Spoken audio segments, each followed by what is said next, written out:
NBA free agency starts tonight. So the first player that I have is Christian Wood. Now, Christian Wood is going to test free agency this year, and I have him going to OKC. After losing multiple players this offseason already for OKC, Montrezl Harrell is the next person up, and I have him signing with the Charlotte Hornets and LaMelo Ball. Ball was just selected 3rd overall by the Hornets, and he needs a bit of help down low. He doesn't really have a solid center, I should say. Right now, it's Cody Zeller and Bismack Biyombo, and neither of them are really a good center. So I think Montrezl Harrell could sign there on a hefty contract. I do believe they will have to clear some cap, so like trading Cody Zeller or Bismack Biyombo or something like that. But Montrezl Harrell is a great all-around center. He can really finish well at the rim. He's explosive, and that's exactly what the Hornets will need. And just to do all the dirty work, get blocks and rebounds down low.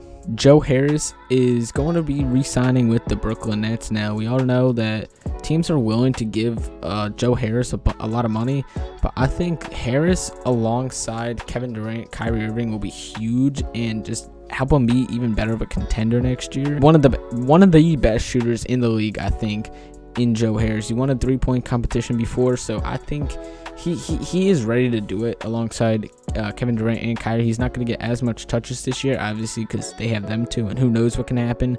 But yeah, that's what I have Joe Harris going to. One of my favorite young players in the league, Jeremy Grant, I have him re-signing also with the Denver Nuggets. I really enjoyed watching the Nuggets last year. They have a lot of potential at nearly every position, and I think the Nuggets are willing to bring back Grant for a good amount of money and play his role really well alongside Michael Porter Jr., Jamal Murray, Jokic, etc. Paul Millsap's an interesting player because he recently has made a lot of money, but now he's most likely going to be signing to a team for the minimum or the vet minimum, and that team is going to be the Boston Celtics, and possibly losing Gordon Hayward this free agency. The Celtics could use that money to sign a veteran on this team like Paul Millsap and play that role perfectly.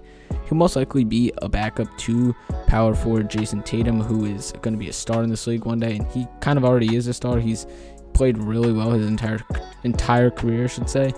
And I really like a Paul Millsap signing for the Boston Celtics, and who knows what can happen, and they're ready to go all in this year. Speaking of the Celtics, we're going to be talking about Gordon Hayward, who is not going to be re-signing, and he's going to be signing a better contract with the Indiana Pacers, who need some scoring on the offense. Obviously, they have Victor Oladipo, who we don't know really how he's going to play coming off an injury. He played okay, but we didn't really see enough of him coming back from his injury before, like, with the whole league shut down or whatever. And then TJ Warren looked amazing in the bubble, but we don't know if that's just a fluke or he could just play like that for the rest of his time in Indiana. Miles Turner possibly on the trade block, he could be gone. But Gordon Hayward, I could see being a perfect player for the Pacers offense. And under what's their new coach's name? I forget. It's not Nate McMillan anymore, but whoever it is, I think they would love to have Gordon Hayward on the team. Very simple here. Brandon Ingram, I have re-signing with the Pelicans. I think they match any offer that they get for Ingram. There's no reason to not bring him back alongside Zion Williamson and their young core down there. I think they're ready to try to compete out west. Fred VanVleet, he is not going to be re-signing with the Toronto Raptors, and instead the Knicks are going to be signing him. The Knicks cleared up a lot of cap in Taj Gibson and Bobby Portis, letting them go, and they now have a lot more room to sign Fred VanVleet for New York. Obi Toppin was just picked 8th overall or 7th overall, whatever it was, and Fred VanVleet and him will be a great duo in the East. I see a lot of potential in them. And then they still have amazing talent around them in RJ Barrett, Mitchell Robinson, and Kenny Wooten. The next player I have is Serge Ibaka, and I have him re-signing with the Toronto Raptors. He's a really nice power forward center that could come in, provide solid defense down low. He isn't as amazing as he used to be, obviously, even with like OKC days, Serge Ibaka. But he has really good defense down low, and he can score also. He's a versatile big. He's going to get good starting minutes or bench minutes depending on what they do, but I think they're ready to contend again out east.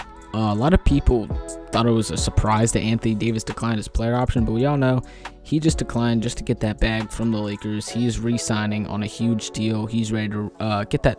He's going for that back-to-back with LeBron. We already know. Now, Davis Bertans is a very interesting player.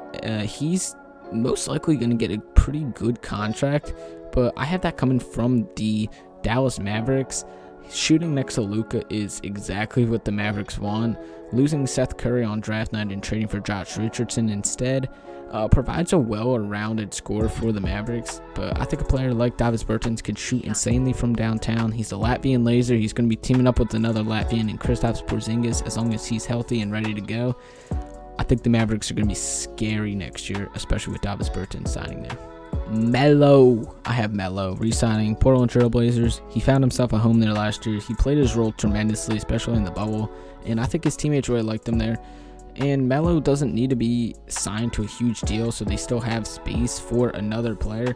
He played along. He's going to be playing with Enes Kanter, who's traded there earlier today. So I'm excited to see what Portland can do next year, and maybe that will give them the edge. Once again, I wonder if an Enes Kanter signing will give him a slight edge to compete a little more out west. Gallinari is one of the best players in this free agency pool, and I have him being dealt in a sign-and trade to the Miami Heat. OKC will sign him to around $18 million for 2 years, which is what Gallinari wants to, and he also wants to play out east, so I think they're going to be sign-and trading him to the Miami Heat, which is just going to give them another option from downtown. They have insane spot-up shooter in Duncan Robinson. They already have Tyler here. They have Jimmy Butler, Bam, and then now they're going to be adding Gallinari. This is going to be a scary team out east, and I think they're going to have a lot of people watching out for them out east. And the Nets and Sixers and Celtics, all them, they're in trouble. Malik Beasley, this is kind of complicated. We don't know if he's playing this season or not, despite what's been going on this past month or 2 months for him. But if he does play, I have him re-signing with the Timberwolves. He was a really good player last year for them. Nice wing, and I think him alongside Anthony Edwards, Karl-Anthony Towns, D'Angelo Russell will be exciting to see, and potentially a slight edge to the Timberwolves team and make them make a better push for the playoffs. Lastly, I have Mr. Goran Dragic re-signing with the Miami Heat. I think they will have enough money because Goran Dragic and Gallo both said they're willing to go for a lower pay cut, or take a pay cut if that is, or just get a lower contract to compete on a good team. And I think that Heat will most likely compete and run it back for, now obviously they are going to run it back, but I think they have a really good chance out east again. Dragic is one of those guys that everyone wants on their team, and I think the Heat are going to be very lucky to have him back. Not only because the talent, but he's going to be really good to mentor the young guys and Kendrick Nunn to play that role again next year or a couple years now when Dragic is out of there.